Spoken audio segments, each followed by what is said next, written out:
اللهم صل على سيدنا ومولانا محمد وعلى آله وصحبه وبارك وسلم وصلي عليه. الصلاة والسلام عليك يا سيدي يا رسول الله وعلى آلك وأصحابك يا سيدي يا حبيب الله. الصلاة والسلام عليك يا رحمة للعالمين وعلى آلك وأصحابك يا شفيع المذنبين. الصلاة والسلام عليك يا نور الله وعلى آلك وأصحابك يا حبيب الله. نحمده ونصلي ونسلم على سيدنا ومولانا محمد رسوله النبي الأمين المكين الحنين الكريم الرؤوف الرحيم. أما بعد، أعوذ بالله من الشيطان الرجيم. بسم الله الرحمن الرحيم. وكيف تكفرون وأنتم تتلى عليكم آيات الله وفيكم رسوله. صدق الله العظيم وصدق رسوله النبي الكريم ونحن على ذلك لمن الشاهدين والشاكرين والحمد لله رب العالمين. کروں تیرے نام پہ جاں فدا، نہ بس ایک جہاں دو جہاں فدا، دو جہاں سے بھی نہیں جی بھرا، کروں کیا کروڑوں جہاں نہیں. حمد و صلاۃ کے بعد لائق صد احترام و تعظیم مشائخ عظام، علماء ذی وقار، سادات گرامی قدر،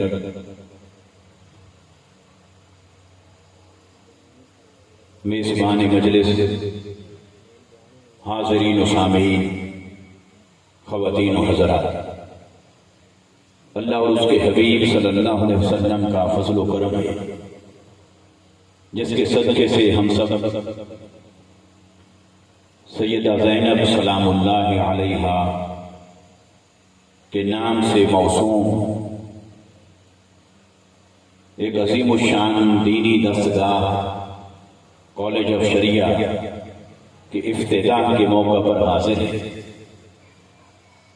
میں اپنی طرف سے، تمام مہمانان گرامی کی طرف سے اور آپ تمام حاضرین کی طرف سے اپنے بھائی محترم علامہ ارشاد ذیشان قادری صاحب اور ان کی پوری ٹیم کو اس پر مبارکباد پیش کرتا ہوں.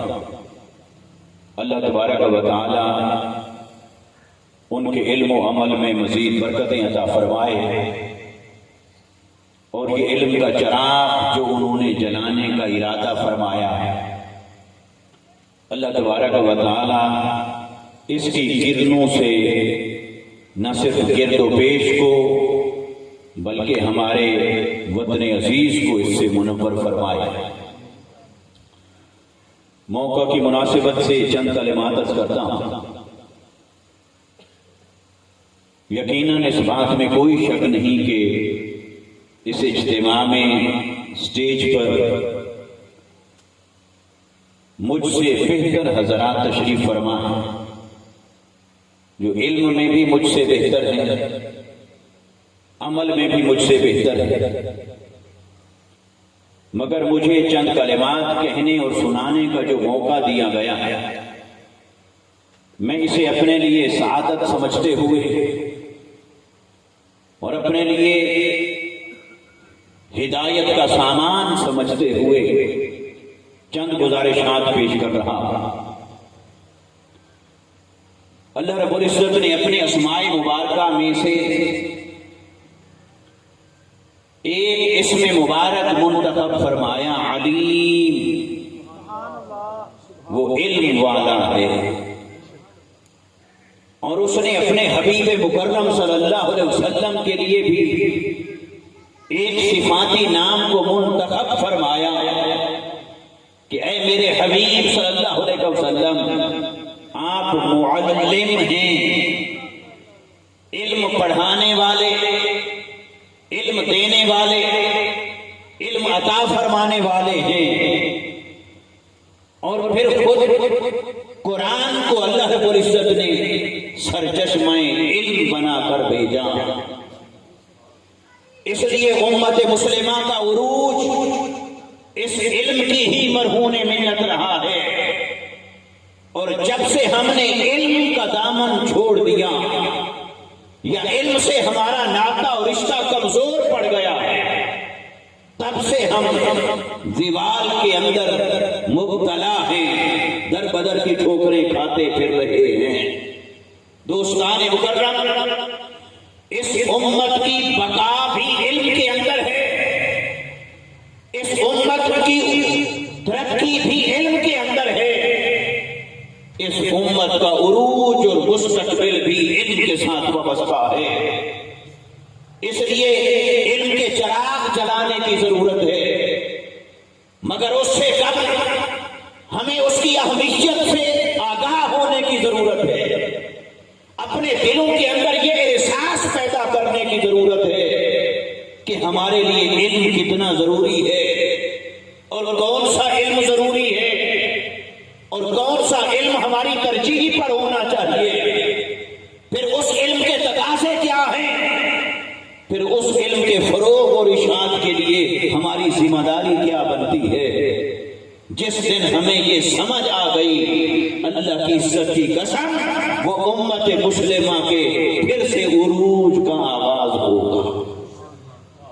اسی مناسبت سے چند کلمات کرتا ہوں۔ اللہ رب العزت نے ہمارے ایمان کی بقا اور سلامتی اس کو دو ایسے سرچشموں کے ساتھ مشروط فرمایا ہے کہ جن سے ہمارا رشتہ و ناطہ رہے گا تو ایمان سلامت رہے گا، اور اگر ان سے رشتہ کمزور ہو گیا تو پھر نہ ایمان کی ضمانت ہے، نہ فلاح اور نجات کی کوئی ضمانت ہے۔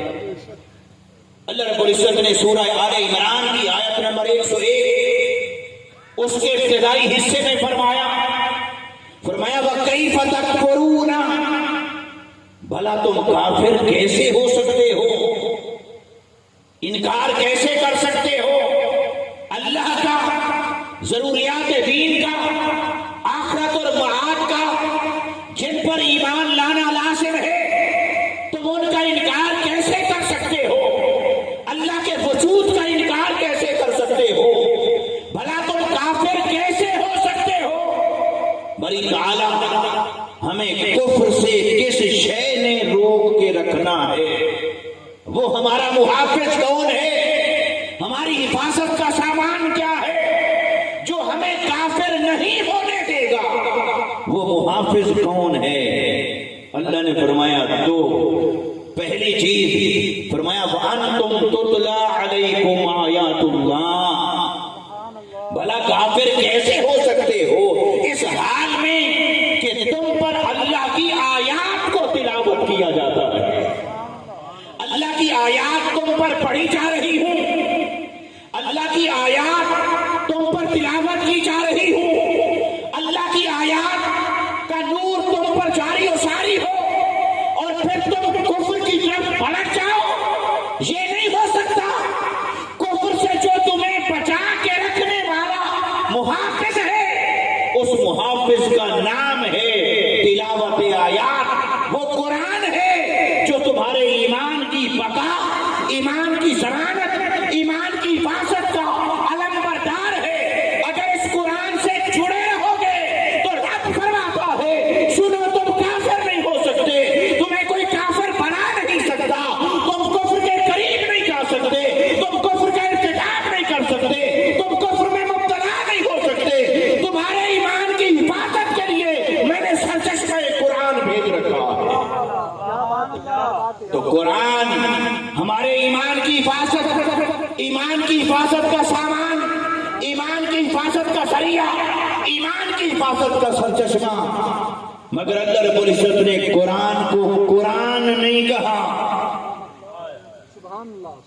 کہیں ایسا نہ ہو کوئی غلاف میں بند کر کے رکھ لے اور محض اسی کو حفاظت ایمان کا ذریعہ سمجھے، یا قرآن کو بند کر کے رکھ لے، جامد کر کے رکھ لے اور کہے کہ میری جیب میں ہے، میری پاکٹ میں ہے، میرے موبائل ایپ میں ہے، میرے گھر میں ہے، میری لائبریری میں ہے، تو میرے لیے ایمان کی ضمانت، میرے لیے ایمان کی حفاظت۔ اللہ رب العزت نے کس حسین اسلوب کے اندر اسے بیان فرمایا، فرمایا انتم تتلا، خالی قرآن کو رکھ لینا، یہ برکت تو ہوگی پر ایمان نہیں بچے گا۔ اگر اپنا اور آنے والی نسلوں کا ایمان بچانا چاہتے ہو، قرآن کو جامد کر کے نہ رکھنا، اس کی تلاوت آیات کو جاری رکھنا۔ اس حال میں کہ تم پر اللہ کی آیات کو تلاوت کیا جاتا رہے، تو جب تلاوت آیات جاری رہے گی تم کافر نہیں ہو سکتے۔ قرآن پڑھا جاتا رہے گا تم کافر نہیں ہو سکتے۔ قرآن سے تمہارا رشتہ قائم رہے گا تم کافر نہیں ہو سکتے۔ تمہارے ایمان کی حفاظت، ایمان کی بقا، ایمان کی تقویت اسی راز کے ساتھ پنہا ہے کہ صرف تم میں قرآن موجود نہ ہو بلکہ قرآن کی آیات کی تلاوت تم پر کی جا رہی ہو۔ پھر دوسری بات فرمایا وَفِيكُمْ رَسُولٌ، اور تمہارے ایمان کی حفاظت کے لیے پھر دوسرا سرچشمہ یہی ایک ذات کافی ہے کہ اللہ کا رسول تم میں موجود ہے۔ اللہ کا رسول تم میں ہے، اللہ کا رسول تم میں موجود رہے، پھر کافر کیسے ہو سکتے ہو؟ یہ دو سرچشمے قرآن نے بیان کیے۔ اب پہلی بات پر آ جائیں، اللہ رب العزت نے یہ نہیں فرمایا، صیغہ معروف کا نہیں رکھا کہ تم جب تک قرآن کی تلاوت کرتے رہو گے تو تمہارا ایمان سلامت رہے گا، یا تم کافر نہیں ہو سکتے کیونکہ تم قرآن کی تلاوت کرتے رہو گے۔ لہذا قرآن کی آیات کا تلاوت کرنا یہ جو تمہارا عمل ہے، یہ تمہارا عمل تلاوت تمہارے ایمان کی ضمانت نہیں۔ تتلا، تم پر تلاوت کیا جاتا رہے، تو تلاوت کرنے والا کون ہے؟ تو اگر ہر ایک کی تلاوت ہی ایمان کی ضمانت ہوتی تو پھر قرآن ہر ایک کے عمل تلاوت کی طرف اسے منسوخ کر دیتا اور پھر فرماتا کہ تم تلاوت کرو تمہارا ایمان محفوظ۔ فرمایا تم پر تلاوت کیا جاتا رہے، تو باری تعالیٰ یہ تلاوت کرنے والا کون ہے؟ جس کے فیضان نے، جس کی رحمت نے، جس کی برکت نے، جس کی تلاوت آیات نے ہمارے ایمان کو بچا رکھا ہے یا بچائے رکھنا ہے، وہ کون ہے؟ فرمایا وَفِيكُمْ رَسُولٌ، وہی مصطفیٰ ہے جنہیں میں نے تلاوت آیات کا منصب دے کر بھیجا ہے۔ سبحان اللہ، سبحان اللہ۔ جس رسول کو میں نے تلاوت آیات کا منصب دے کر بھیجا کہ حبیب جائیے یتلو علیکم آیاتنا، وہ ہمارا رسول مکرم ہماری آیات کو تم پر تلاوت کرتا رہے گا تو تمہارا ایمان سلامت۔ تو اللہ نے فرمایا سنو، یہ جو تم پر آیات تلاوت کی جا رہی ہے انہوں نے ہی تو تمہارا ایمان بچا رکھا ہے، یہی تو تمہاری ایمان کی حفاظت ہے۔ تو باری تعالیٰ پھر رسول کا جو منصب ہے تلاوت آیات کا، یہ تو عمل ہے، اور عمل تب تک قائم رہتا ہے جب تک عامل موجود ہو۔ تو پھر تلاوت آیات کا عمل ہمارے ایمان کی حفاظت کا ذریعہ بنے۔ تو جب تیرا رسول تشریف لے جائیں، بظاہر پردہ فرما جائیں، عالم برزخ کے اندر تشریف فرما ہو جائیں، تو پھر تلاوت آیات کا عمل تو رک جائے گا۔ ہمیں تو بظاہر ایسے لگتا ہے کہ رک جائے گا، تو پھر ہمارے ایمان کی حفاظت، ہمارے ایمان کی بقا، ہمارے ایمان کی تقویت، پھر اس کا راز کس میں پنہا ہوگا؟ اللہ نے فرمایا سنو وَفِيكُمْ رَسُولٌ، وہ ضابطہ اور تھا، میں بھیجتا تھا پھر بلا لیتا تھا، اب بھیجا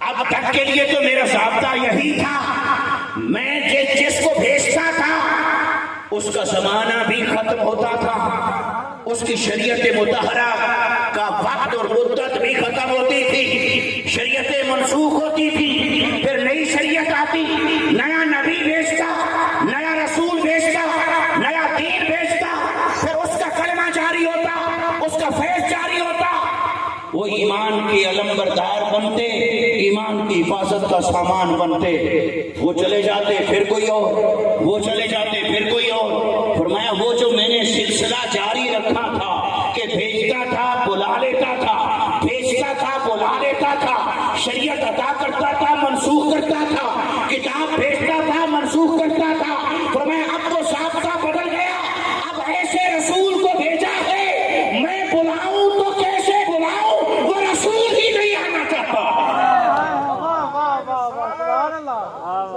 اس رسول کی اب خواہش اور تمنا یہ ہے کہ باری تعالیٰ بس اب قیامت تک مجھے میری امت میں کر دے، کیونکہ اس رسول نے جو رب کے احسانات کو دیکھا اور یہ کرم دیکھا کہ ما کان اللہ لیعذبہم وانت فیہم، حبیب صلی اللہ علیہ وسلم جب تک آپ ان میں ہیں تو ان پر میرا عذاب نہیں آئے گا۔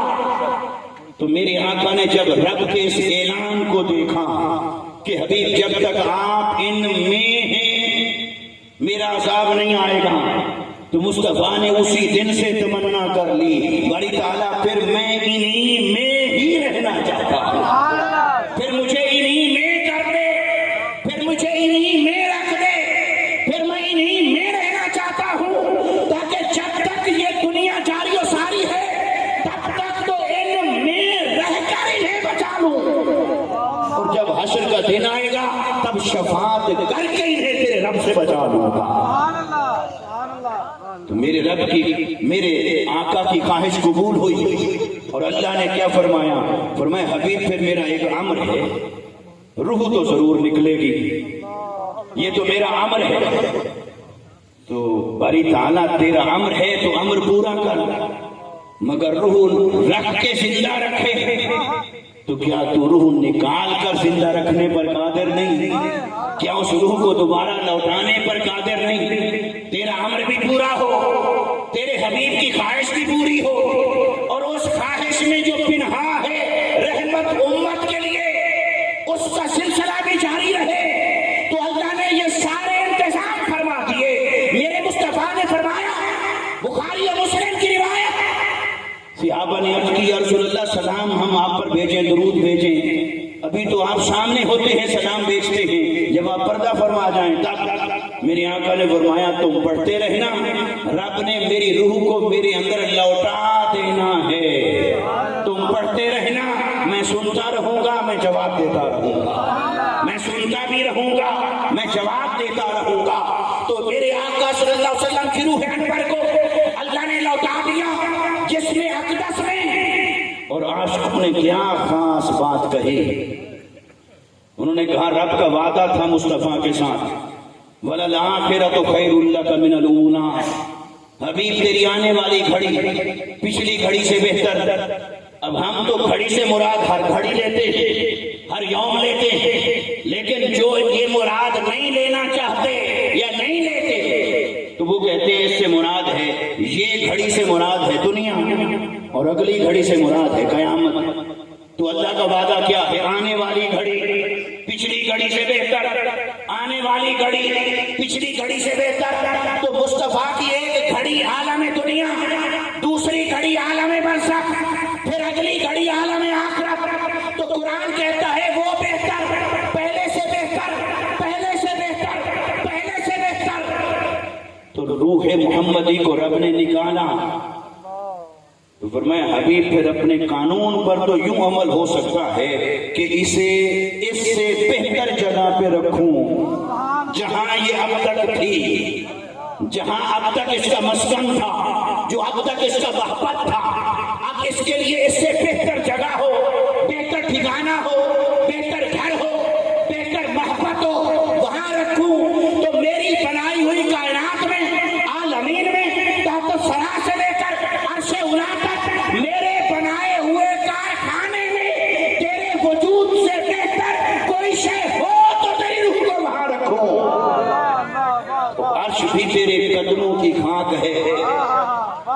جنت تو تیرے پسینے کا آئینہ ہے، اس کی خوشبو ہے، تو جنت کیا، علیین کیا، عرش کیا، یہ تجھ سے بہتر کیسے ہو سکتے ہیں؟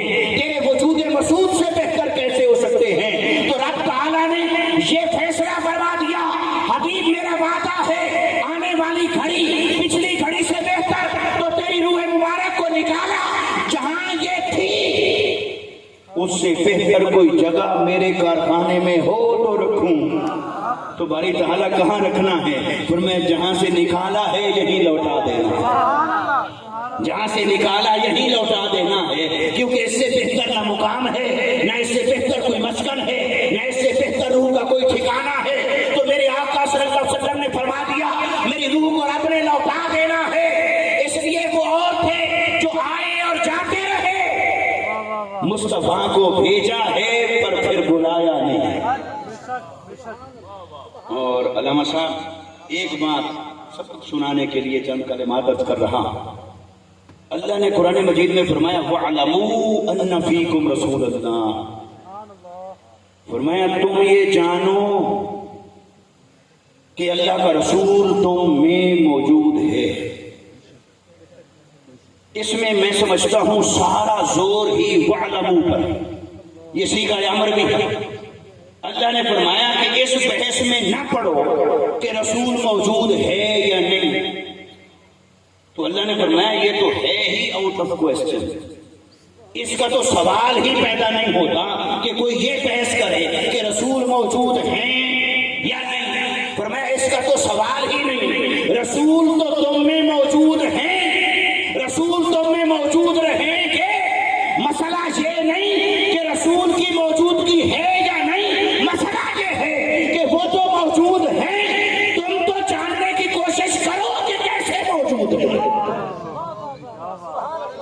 تم یہ جانو کہ اللہ کا رسول تم میں موجود ہے، تو وہ تو کہتا ہے تم اسے جاننے کی کوشش کرو کہ اللہ کا رسول تم میں موجود ہے، اور لوگ جاننے کی راہ پر چل پڑے اور جانتے جانتے اس نقطے پر جا پہنچے کہ رسول تو موجود ہے ہی نہیں۔ تو اللہ نے فرمایا یہ بھی کوئی جاننا ہے، یہ جاننا نہیں، یہ تو نہ جاننا ہے۔ جانتے ہوتے تو پھر تو کہتے کہ رسول موجود ہیں، یہ تو نہیں جانتے تو کہہ رہے ہیں کہ رسول موجود نہیں۔ تو اللہ نے فرمایا رسول کی موجودگی کا سوال تو ہے ہی نہیں، سوال یہ ہے کہ وہ تو موجود ہیں، پر تم تو جاننے کی کوشش کرو کہ کیسے موجود ہے، وہ علم حاصل کرو۔ وَعْلَمُوا وہ علم حاصل کرو جو تمہیں یہ بتائے کہ رسول تم میں موجود ہیں۔ وہ بھی کوئی علم ہے جو تمہیں یہ بتاتا پھرتا ہے کہ رسول موجود ہی نہیں، جو یہ بتاتا پھرے کہ رسول معذلہ مار کر بٹی میں مل گئے، یہ کوئی علم ہے؟ یہ تو لا علمی ہے، یہ تو بے خبری ہے کہ رسول معذلہ موجود ہی نہیں۔ اللہ نے فرمایا اسے چھوڑو، جس علم کے تم دعوے دار بنتے پھرتے ہو یہ کوئی علم نہیں، اس کو آگ لگاؤ، اس علم کو حاصل کرنے کی کوشش کرو جو یہ بتاتا ہے کہ رسول ہم میں موجود ہے۔ اور یہاں چونکہ سادات تشریف فرما ہیں اور حضرت قبلہ عالم کے سجادہ نشین تشریف فرما ہیں اور مشائخ اور صاحبان نسبت تشریف فرما ہیں، تو ایک علم تو وہ ہے جو صرف بتاتا ہے کہ رسول ہم میں موجود ہے، بتاتا ہے، اور ایک علم اس سے آگے وہ صرف بتاتا نہیں، وہ دکھاتا ہے کہ رسول ہم میں موجود ہیں۔ وہ ہاتھ پکڑ کر پہنچاتا ہے کہ یوں دیکھو رسول ہم میں موجود ہے۔ وہ علم التزکیہ، وہ علم التصوف، وہ علم باطن، وہ علم روحانیت، وہ صوفیاء کا علم، وہ عرفاء کا علم، وہ عاشقوں کا علم، وہ معرفت الہی رکھنے والوں کا علم، ارے ان میں سے کسی نے آج تک یہ نہیں کہا کہ رسول موجود نہیں۔ وہ تو کہتے ہیں کہ ہر وقت دید میں، ہر وقت یار، ہر وقت یار تے دید وے، ہر وقت یار تے دید وے. تو وہ تو کہتے ہیں کہ ہر وقت حضور کی بارگاہ میں حاضر ہیں. وہ تو کہتے ہیں میں اپنے آپ کو اس لمحے مومن نہیں سمجھتا جس لمحے مصطفیٰ سے نگاہ ہٹ جائے. اس لیے دوستو، ایک علم وہ ہوا جو یہ بتاتا ہے کہ رسول ہم میں موجود ہیں. پھر اس سے ایک علم وہ ہوا جو دکھاتا ہے، جو ہاتھ پکڑ کر پہنچاتا ہے کہ رسول ہم میں موجود ہیں. اب اس نقطے کو یہاں سمیٹ کر اس پہلی بات کی طرف واپس آتے ہیں. وہ کیا؟ فرمایا ایمان کی حفاظت یہ کہ تم پر تلاوت آیات ہوتی رہے. رسول تم میں موجود، تو رسول تو تم میں موجود ہے، اور صیغہ مجہول کے ساتھ بتا دیا کہ ان کی تلاوت آیات کا جو فیض جاری ہوا تھا اور جاری و ساری ہے، اسی نے تمہارے ایمان کو بچا رکھا ہے، وہی تمہارے ایمان کی حفاظت کا سامان.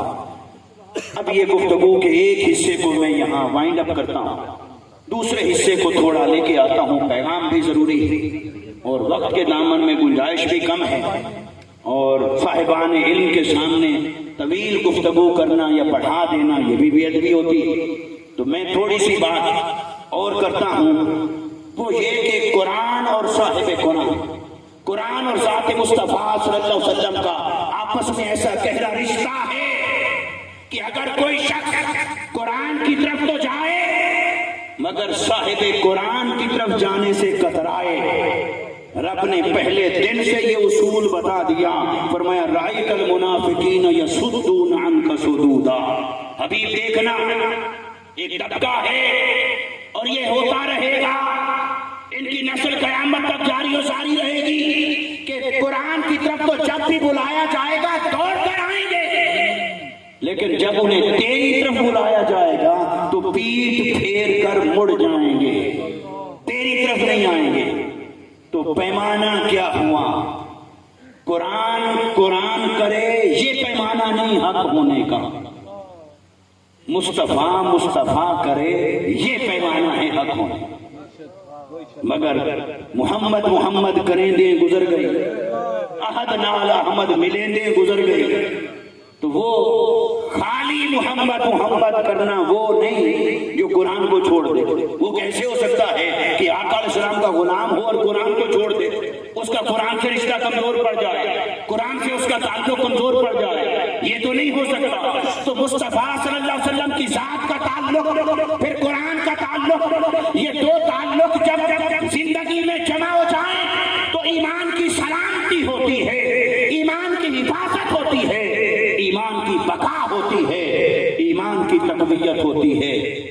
اس لیے دوستان مکرم، اللہ رب العزت نے یہ جو دو سرچشمے ہمیں عطا فرمائے، اب ان کا رشتہ آپس میں کس طرح سے جوڑا، وہ ایک نقطہ آپ کی خدمت میں عرض کرتا ہوں، پھر پیغام پر گفتگو ختم کرتا ہوں. فرمایا وَإِنَّهُ نَزَّلَهُ عَلَىٰ قَلْبِكَ، اے حبیب صلی اللہ علیہ وسلم، اس قرآن کو ہم نے آپ کے دل مبارک پر نازل فرمایا ہے. کہاں نازل فرمایا؟ آپ کے دل مبارک پر.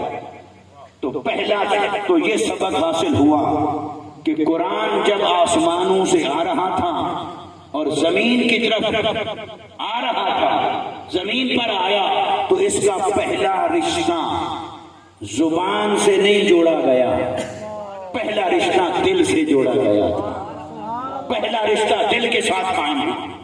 تو یہیں سے ہمیں پیغام ملا، اگر قرآن کا فیض حاصل کرنا چاہتے ہو، تلاوت آیات کو اپنے لیے حفاظت ایمان کا ذریعہ بنانا چاہتے ہو، تو آؤ خالی قرآن نہ کرنا، قرآن کا رشتہ جس دل سے جڑا تھا پہلے اس مسکن کی، اس در کی غلامی کرنا، پھر قرآن کا فیض تمہارے ایمان کی حفاظت کرے گا.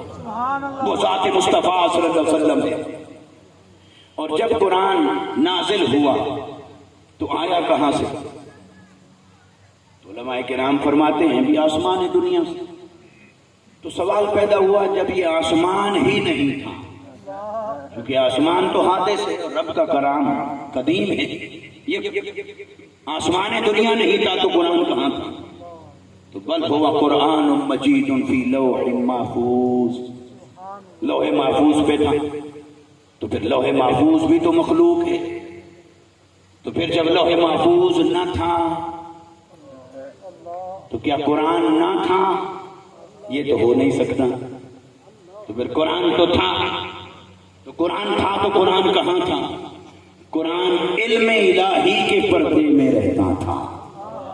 قرآن کا پہلا گھر علم الہی، قرآن کا دوسرا گھر لوح محفوظ، قرآن کا تیسرا گھر قلب محمدی صلی اللہ علیہ وسلم، قرآن کا چوتھا گھر یہ امت، وہ چاہے کسی کی یادداشت میں ہو، کتاب میں ہو، جس فارم میں ہو، یہ قرآن کا چوتھا مسکن اور چوتھا گھر۔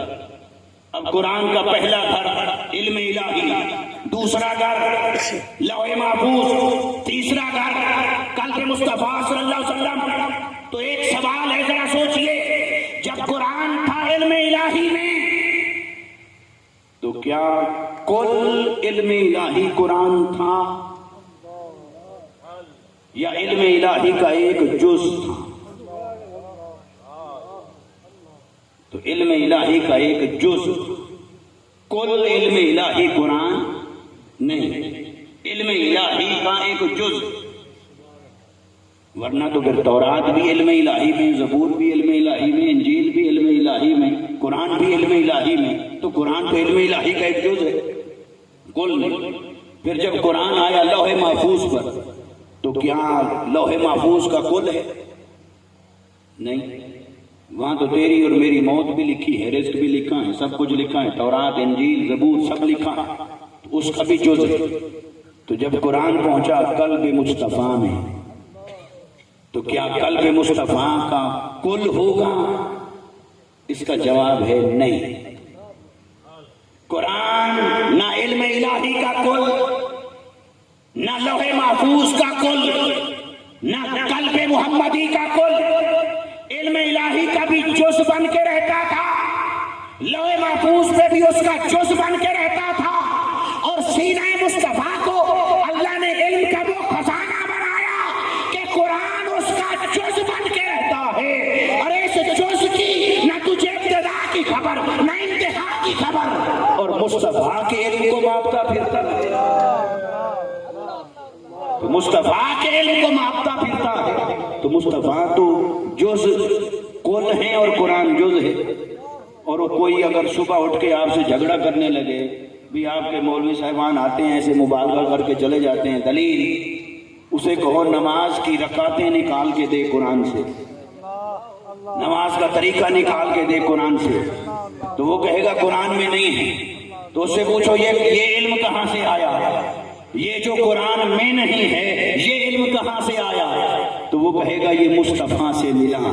تو پتہ چلا جو قرآن میں ہے وہ بھی سینہ مصطفیٰ میں ہے، اور جو قرآن سے نہ ملے وہ بھی سینہ مصطفیٰ میں ہے۔ بس اب وقت ختم ہو گیا، اور ورنہ اس موضوع پہ اور کچھ کہنے کے لیے ہاں، مگر یہ کہ اللہ تبارک و تعالیٰ قبول فرمائے۔ اور انہوں نے بڑی کوشش کی، اور یہ جو کالج بنایا اور بنا رہے ہیں، ہم میں سے ہر ایک کا فرض ہے کہ علم کو پھیلانے کے لیے اپنا کردار ادا کرے۔ اور اگر تحریک منہاج القرآن کو آج کے دور میں کوئی ایک لفظ میں سمیٹنا چاہے تو میں کہوں گا آج کے دور کی علمی تحریک کا نام تحریک منہاج القرآن، اور شیخ الاسلام ڈاکٹر محمد طاہر القادری مدظل العالی نے امت میں اور اہل سنت میں علم کو دوبارہ زندہ فرمایا ہے، علم کی قدروں کو زندہ فرمایا ہے، علم کے شوق کو اور شعور کو اجاگر کیا ہے۔ اللہ تبارک و تعالی ہمارے حال پر لطف و کرم فرمائے۔ وما علینا الا البلاغ۔